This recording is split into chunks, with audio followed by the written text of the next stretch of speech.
शाम का समय था। नई सोसाइटी का दरवाजा आराव और उसके परिवार के लिए खुल रहा था। हर तरफ चहल पहल थी। बच्चे खेल रहे थे, कुत्ते भौंक रहे थे, गाड़ियां गुजर रही थीं, लेकिन आराव की आंखों में एक अनजाना डर झलक रहा था। घर बदलते वक्त जो बक्से साथ आए थे, उनमें सिर्फ सामान नहीं बल्कि पुरानी यादें और अनकही कहानियां भी छुपी थीं। एक पुराने डिब्बे पर लिखा था, प्रॉपर्टी ऑफ AK। आराव ने उस पर नजर डाली, मानो वो उसकी जिंदगी का नया रहस्य खोलने वाला हो। पूरा परिवार नए घर में दाखिल हो रहा था। माँ पापा मुस्कुरा रहे थे, लेकिन आरव धीरे धीरे बैग घसीट रहा था। भाई की हंसी ने आरव की घबराहट और बढ़ा दी। नया घर खाली और सुनसान था। दीवारें जैसे बीते वक्त की गूंज दोहरा रही थीं। आरव ने चारों ओर देखा। उसे ऐसा लगा मानो ये घर उसे चुपचाप देख रहा हो। जब दीवार पर दादा दादी की तस्वीर टांगी गई, आरव को अचानक लगा जैसे तस्वीर ने सांस ली हो। उनकी आंखें जैसे जिंदा होकर आरव को घूर रही हों। इसी वक्त आरव के पिता ने एक ऐसा राज बताया जिसे सुनकर उसकी रूह कांप उठी। आरव की आंखों में डर और गहरा हो गया।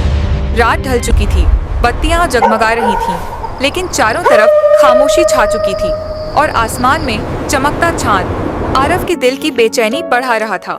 अपने कमरे में आरव ने किताबें सजाईं। वो सामान्य दिखने की कोशिश कर रहा था, लेकिन उसके कांपते हाथ उसकी घबराहट को छुपा नहीं पाए। धीरे धीरे आरव बिस्तर पर लेट गया। उसने खुद से फुसफुसाकर कहा, और उसी पल उसका सपना शुरू हो गया। आरव ने आंखें खोलीं तो पाया उसका बिस्तर गायब था। वो अब एक अजीब रहस्यमयी गुफा में खड़ा था। पैरों के नीचे ठंडी जमीन और चारों तरफ चमकती चट्टानें।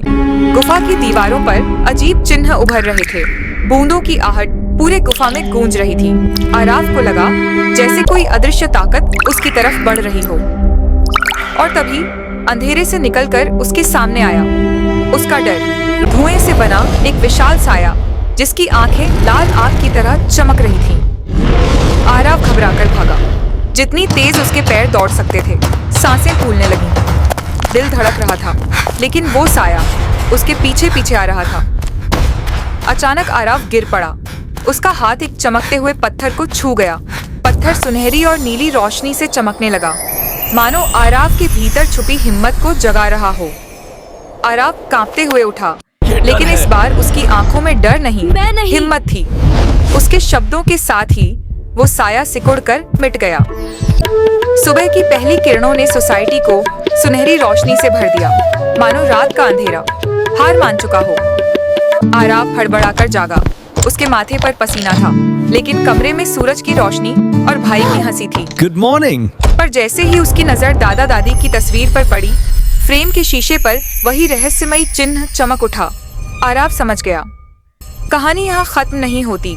असली सफर तो अब शुरू हुआ है। तो क्या यह गुफा आरव के दादा से जुड़ी है? क्या आरव अपने डर से आगे बढ़ पाएगा? जानने के लिए इंतजार कीजिए द ड्रीम मशीन एपिसोड 2 का।